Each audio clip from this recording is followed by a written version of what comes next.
අක්කේ ඔයාලා දෙනවා මම අවස්ථාවක්. මේ තියෙන්නේ ගෝල්ඩ් මාකට් එක.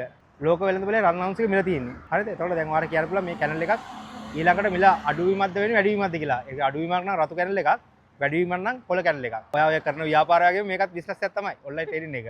ඔයාලා කියන්න පුළුවන් ඊළඟ කැනල් එක කොළ එකක්ද රතු එකක්ද කියලා ගෙස් කරන්න පුළුවන් හරියටම.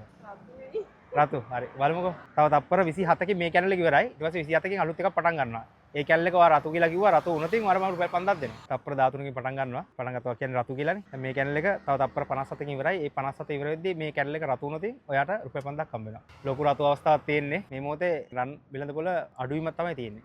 තප්පර 8යි තප්පර රතු අවස්ථාවක් තියෙන්නේ.